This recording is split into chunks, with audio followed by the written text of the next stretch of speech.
chaque fois que je vois la jaquette, je vous la montre là actuellement, ça me toujours me donne envie d'y jouer. Et quand tu commences à y jouer, t'as la musique, l'ambiance, t'es là, tu vas passer un bon moment. Et au bout d'un moment, tu te rends compte que non. Existe-t-il une limite quand les jeunes entrent de plus en plus tôt dans l'univers virtuel et ses dérivés? D'ailleurs, ils savent tout faire en même temps, tuer les méchants et répondre au téléphone.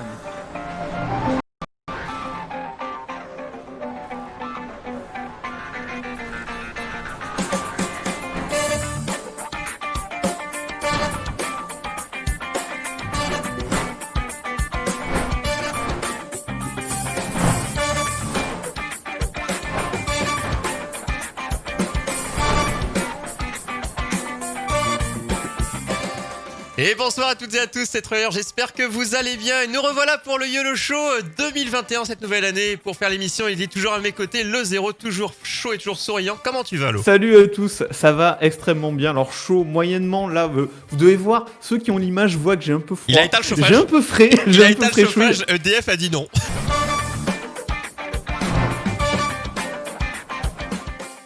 Et il est là, il est chaud, il est beau, il est chevelu, Woody. Et je suis même pas fatigué. Tu viens chaque début de mois, toi, pour nous parler, en tout cas participer au sujet d'après, mais on en parlera tout à l'heure. Mais en premier lieu, nous parler de ton podcast Capsule Pod. Il sort une fois par mois, en fin de mois. Et le début du mois d'après, tu viens nous en parler. Et à quelle date ? C'est écrit, je sais, mais quelle date tu as choisi du coup pour l'émission du mois de décembre ? Le réveillon de Noël 90. Le 22 décembre, pardon. Ce sera toujours comme ça pour le mois de décembre. Ce sera le 24 décembre de l'année. D'accord. Oui, puisque donc c'est le principe du Capsule Pod, ton podcast, tu te places comme si tu donnais l'actualité geek d'il y a 30 ans. C'est ça, jour pour jour. Ouais. Comme si tu l'enregistrais à l'époque. De notre épisode, et comme si c'était enregistré une capsule qui nous vient d'il y a 30 ans. La capsule donc à temporelle. Noël 1990. Une petite capsule, encore une fois audio, qui résume un peu le Capsule Pod qui s'est terminé du coup le mois dernier. Et on parle d'un sujet juste après. Je propose qu'on l'écoute et on se dit à tout de suite. Salut à tous, c'est Woody. On est le 24 décembre 1990 et vous écoutez Capsule Pod. Ce mois-ci, sous le sapin, c'est là toute la magie d'une technique d'animation appelée rotoscoping, où chaque sprite d'animation est calqué sur les mouvements filmés d'un vrai comédien. Et entre deux niveaux, vous entrerez dans une phase d'exploration en vue de dessus, avec une appréhension certaine de ne pas tomber sur un niveau aquatique, où il vous faudra guider votre personnage entre les algues électriques à la manière d'un docteur Maboul. Et ces instants de détente seront de courte durée, puisque deux cambrioleurs vont profiter du soir du réveillon pour s'en prendre au mobilier des McAllister. On y raconte bien sûr l'origine des tortues, leur exposition aux mutagènes et leur éducation aux arts ninja par le maître rare Splinter. Vous êtes quelques-uns à vous croire divins, des pseudo-intellos qui jouaient du stylo, des artistes ratés. Vous êtes nés frustrés. Pour changer un peu, on va parler d'artistes francophones dans l'album du mois. Enfin presque, en partie, enfin, plus ou moins quoi. Vous vous en doutez, la magie va créer moult situations rocambolesques que Samantha réussira à résoudre en remuant son nez. Puisqu'un camp de Romain va réussir à lui mettre la main dessus, et le gardera captif pour tenter de percer les secrets de la fameuse potion qui rend surpuissant. Pour écouter la suite, c'est sur toutes vos bonnes applis de podcast, iTunes, Spotify, Deezer, Podcast Addict et j'en passe. En vous souhaitant une bonne écoute, je vous dis à bientôt.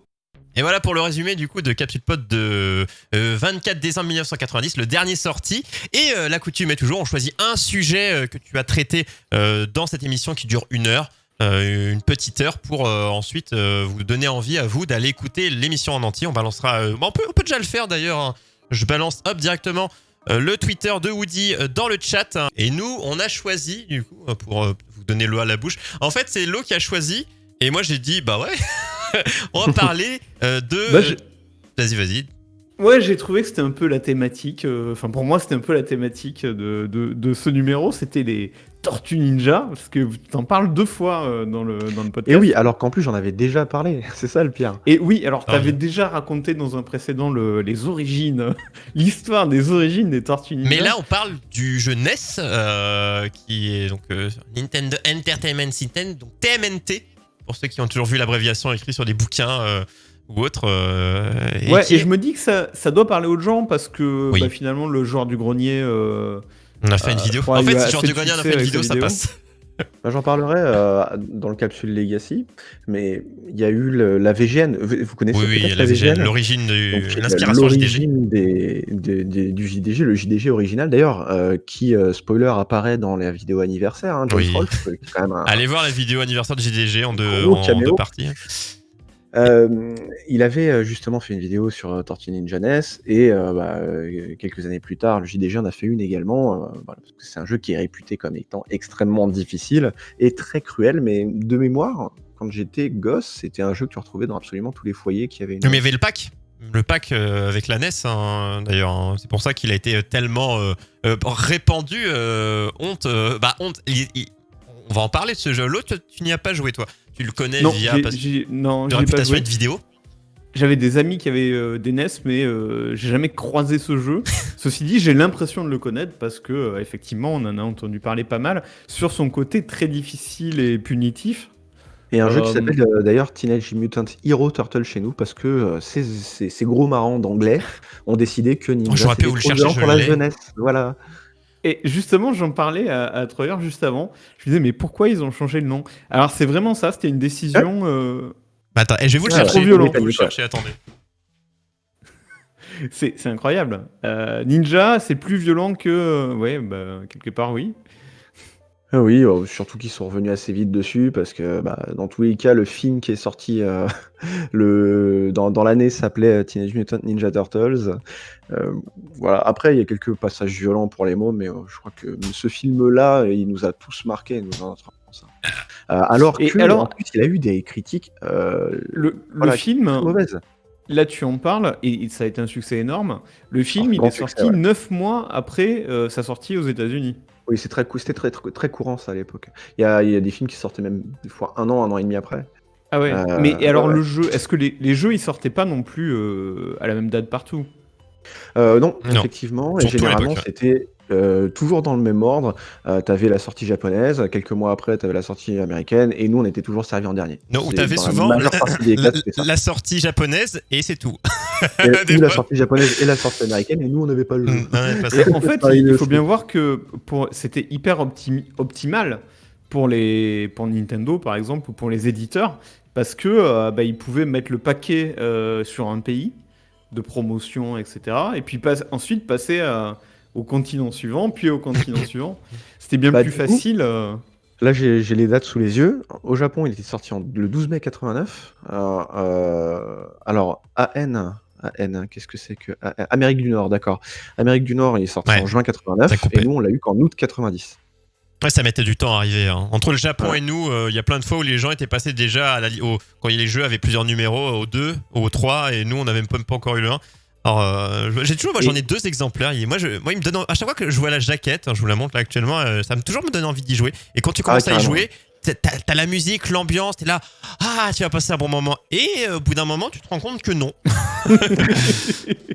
Il y a Très un rapidement. film Konami Tu en plus confirmes, dans en ce fait, jeu-là, ce je jeu. trouve, Ah ouais. ne serait-ce que dans la musique ou dans la manière qu'il a de se présenter, ce jeu-là, il y a vraiment, tu retrouves du Contra, tu retrouves, voilà, c'est un jeu Konami pur et dur, ça se sent quand il... Mais les musiques, ouais. Mais Konami, Capcom, beaucoup je veux dire de l'époque, toujours présent aujourd'hui, mais en tout cas, avait des musiques assez représentatives qui te donnaient envie de... C'est ça l'art d'avoir un jeu où la musique te fait kiffer, l'ambiance te fait kiffer, mais par contre, une fois dedans, le jeu n'est pas mauvais, mais ultra dur et très punitif. Les jeux de l'époque, quand tu mourais, t'avais toutes tes vies, tu repartais du début. T'enlèves juste le fait de retourner au début du jeu, le jeu divise sa difficulté par 3, quoi. Ouais, c'est Il clair. y en avait des tas des jeux Ouais. comme ça à l'époque. J'en parle là dans le prochain Capsule Legacy. Je vais poser encore la même question que j'ai posée dans les 2 précédents, parce que c'est en rapport avec les jeux que je présente. Et la question c'est, est-ce que tu as un souvenir d'un jeu particulièrement difficile de ton enfance? Parce que à chaque fois que tu prends l'épisode d'avant, il y avait Strider qui était super compliqué. Bon, comme jeu. les contrats, Les contrats- et Prince of Persia qui est Shinobi. très dur aussi. Shinobi est extrêmement dur aussi. Enfin voilà. C'était Dragon énorme. Slayer. Et c'était énorme, mais c'était tant mieux entre guillemets, hein, parce que tu prenais des jeux trop faciles, ils pouvaient pas faire 70 niveaux non plus. Et tu prends un jeu comme Michael Jackson Ouais, Walker, tu le finissais en 3 heures. Mais en fait, tous les C'est jeux la- sont courts c'est- en c'est fait la en soi. durée Hein. de vie, C'était la c'est la durée de vie de difficulté qui l'époque. faisait, Ah ouais. qui faisait durer. Mais des souvenirs de jeux très faciles de l'époque, on prend la NES. bah, même Mario Bros 1 sur NES, il se paie pas en fermant les yeux non il est plus. pas gratuit. Hein, ouais. Donc Lost Level, encore pire, on l'a pas trop eu chez nous. Enfin, on l'a eu avec la réédition Super Nintendo vraiment, mais sinon avec All Star, mais Avec All Star, vraiment ouais. des jeux faciles. Bah, c'est quand tu les fais 30 fois que tu les connais, mais sinon, vraiment à l'époque, c'était pas facile du tout. Je me souviens pas de jeu facile, ouais. Pour revenir aux Tortues Ninja, on peut peut-être quand même rappeler que c'était un comics à l'origine. Oui. Que ce comics, si je me trompe pas, c'était une sorte de parodie déjà d'un autre comics. Enfin, c'était un hommage un peu parodique, il me semble. Alors, Et, je me souviens plus trop. Et il me semble bien que c'était un hommage un peu parodique. Attends, faut que je. Ah, vas-y. Bref, vous Ah, verrez, mais en tout cas, le- c'était un comics qui avait pas une dimension très sérieuse, ça c'est clair. Et qu'est-ce qui a fait que cette année-là, il y a eu un film et un jeu? C'est Ils ont surtout décidé le succès de- du dessin animé. C'était énormément. C'est le dessin animé, en fait, ouais, qui a le lancé tout dessin ça, animé ouais. a fait démarrer la Turtlemania, a fait démarrer la collection de jouets, a mis en avant à fond le comics et du coup les produits dérivés. Alors que le dessin animé en soi, quand on le prend en entier, est pas entre guillemets si exceptionnel que ça. On connaît très bien les premiers épisodes, on connaît bien le générique, mais si tu regardes en entier, il y a une grosse partie du dessin animé qui est à un moment, à partir d'un moment. Contexte, pour l'époque, le dessin animé était plutôt dans le milieu haut du panier. Ouais. Parce qu'il y a quand même beaucoup de merde aussi. Oui, voilà, c'est ça. Ouais. Non, voilà, mais on Non, dit c'est toujours le que principe c'est qui excellent, était mais cool, voilà, mais il y avait beaucoup de choses, il y avait beaucoup d'épisodes à chier, mais comme dans plein de séries d'ailleurs. D'ailleurs, si je peux vous filer un petit conseil, il y a un documentaire sur Netflix, alors j'en ai parlé dans le dernier Capsule Legacy, qui s'appelle The Toys That Made Us. C'est une série documentaire sur les jouets de notre enfance. Ouais. Et le premier épisode, je crois, de la première saison est un épisode sur justement les Tortues Ninja. Et on voit les co-créateurs en fait parler du début du début des Tortues Ninja, de comment la Turtlemania s'est installée dans le monde entier et comment des kilotonnes de jouets se sont vendus par rapport à tout ça et les produits dérivés, etc. Donc en fait, toute cette histoire-là, elle est racontée dans cet épisode-là de Toys That Made Us. Donc sur Netflix. Sur Netflix, il y a des épisodes suivants qu'on a regardés, c'était sur les Power Rangers et sur My Little Pony. Et il y a tout un tas de... On a vu un épisode aussi sur les figurines de catch. Enfin voilà, c'est fascinant comme série, je vous la Eh conseille. ben écoute, on va finir là-dessus. Très bonne suggestion. Oui. Et puis, écoute ton podcast, on le retrouve C'est ça. sur le lien que Je vais rebalancer, voilà. qu'on va poster. Voilà, le Twitter Et- de Woody. Et oui, comment te soutenir, Woody? Parce que bon, c'est aussi présent sur ton Twitter, mais globalement, donc au-delà de te dire que tu es beau, tu as Parce les que cheveux tout soyeux, ça est gratuit. comment on Et fait oui, pour te mais soutenir Vous pouvez me soutenir de deux manières, soit en allant nous faire petite review sur Apple Podcast Positive. ou Podcast Addict, bien sûr positive, hein, j'aime bien quand il y a 5 étoiles généralement. Alors vous pouvez faire exactement la même chose pour le YOLO Show, hein, c'est ça qui donne de la visibilité, donc Ouais. si vous voulez, c'est comme ça qu'on fait.